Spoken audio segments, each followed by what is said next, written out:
I want to thank Commissioner Schwartz for her extraordinary service. From treating wounded soldiers in Vietnam to fighting on behalf of veterans at the highest levels of our government, Linda Schwartz has lived a life of service to her country. Now President Obama is asking her to serve her country once again. This is the remarkable story of Linda Spoonster Schwartz. It all started in 1967 when the Vietnam War was in full swing. Linda Schwartz had just finished nursing school, and after watching the war on television, she decided that she wanted to help. I just thought, here I am a nurse, and I have a skill and a talent, and also with the spirit of adventure, my friend and I went off to join the Air Force. Her most vivid memory was the infamous Battle of Hamburger Hill, where U.S. forces suffered heavy losses and dozens of casualties were brought to the base in less than 8 hours. But the most important thing, I think, is that as we tried to help them, they tried to help each other. And there was such a spirit, a strong bond of camaraderie. There was one young soldier who suffered devastating injuries. The casualty, he was still able to ask questions. And he asked me, am I going to be all right?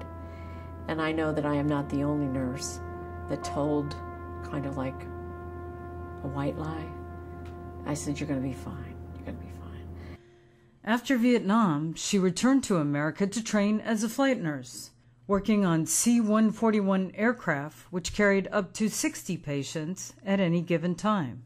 How organized you have to have everything, including all the medications, any dressings, anything for the patients, for 60 patients.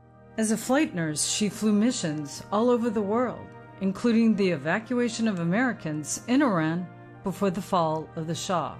So we went into Tehran and we arrive and they say, you're not going downtown, it's not safe. There was a lot of demonstrations, anti-American demonstrations, and the Shah was really falling. The whole thing was falling apart. So they took us to a safe house, which was in a normal neighborhood. It was guarded by Marines in jeans and T-shirts with Uzis. She eventually returned to America, and during a training mission on a C-141 aircraft at 30,000 feet, the hatch blew off the airplane, nearly taking her with it. The hatch is right around here. I was actually right here in the center between the wings when the hatch blew off. And the thrust comes down the center body of the aircraft, and then I'm thrown up in my seat. I had a seatbelt on, but it just was very big. Then I am trying to keep my body in the airplane by holding onto the webbing, and I come down somewhere around here. The accident caused both brain and spinal cord damage, leaving her paralyzed on the left side. I walked like I had a stroke. I looked like I had a stroke. At the time, she was a Yale nursing graduate student and was told she would have to leave the university. The doctors told me that I could never go back to nursing, that I could never go back to Yale, and that I should go home. I said no.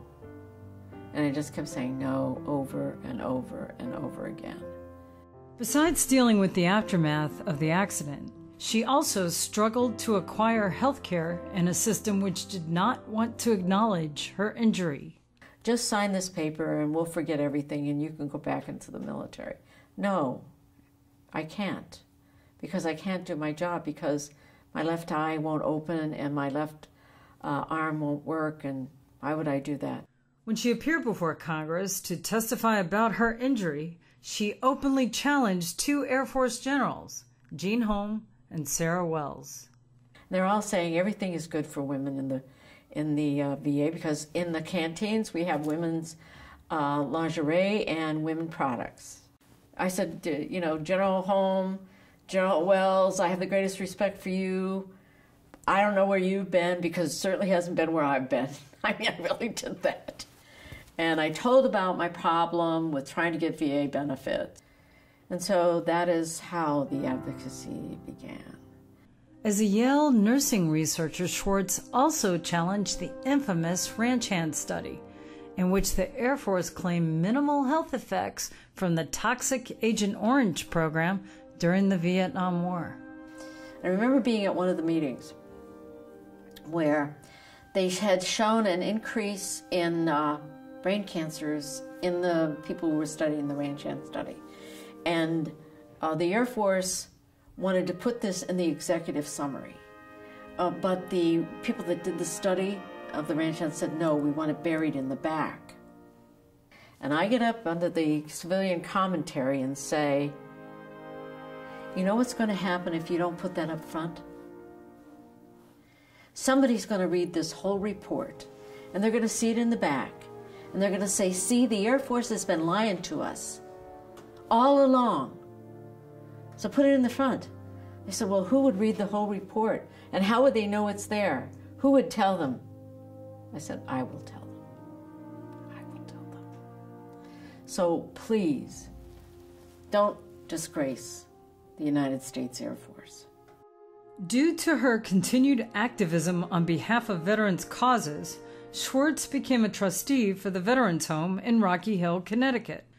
When she discovered that the care quality at the facility was very poor, she told the lieutenant governor that she wanted to resign. I wrote her a letter saying that it was ruining my reputation in nursing to be associated with this facility, and that I did not want to be reappointed to the Board of Trustees. Rather than accept her resignation, the governor's office asked her to interview for the job of Commissioner of Veterans Affairs for the state of Connecticut. And I had said, I don't know if I'm going to get this job, but if you need help, let me know, because veterans are my people, and they will always be my people, no matter what I do. Well, this is Commissioner Schwartz. How you doing? She did get the job, and as commissioner, one of her great accomplishments was building a new $33 million hospital for veterans at Rocky Hill. But if there was one thing I will probably be remembered for, it is the healthcare facility. The facility provides many healthcare services for the state's veterans. What's happened is so many of our veterans who come to us, they start in the domicile, and then as they age, they reach a place where you still want them to be independent, but at the same time they need a little structure. Frances Burba, a Marine Corps veteran, says the commissioner has helped her survive her ongoing battle with cancer. She found me housing here. I went through my cancer with the help of this place. She will always find a way to help a veteran in a bad situation, always. Schwartz also lobbies both legislators and Congress on behalf of veterans' causes. I started talking to our congressionals about you need to change things, because this generation of veteran is a generation of family.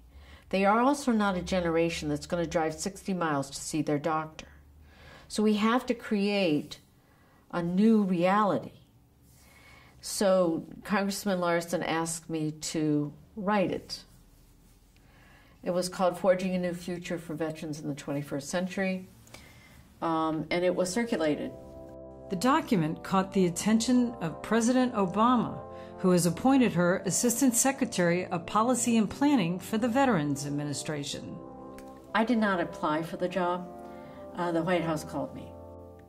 I took an oath in 1967 to protect and defend the Constitution from all enemies, both foreign and domestic. And I did recognize the President to be the Commander-in-Chief, and when you get a call like that, you don't say no.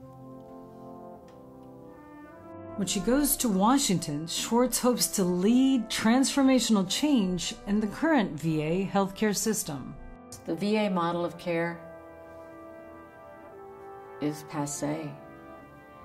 The VA model of care needs to be reach out into these communities where the people are. I'm not satisfied with the system the way it is, and I, again, may not know everything about it. But I am, just like any nurse, I'm going to make it better. And I will do that. And I think that's what the President and what the Secretary expects, and that's what veterans expect.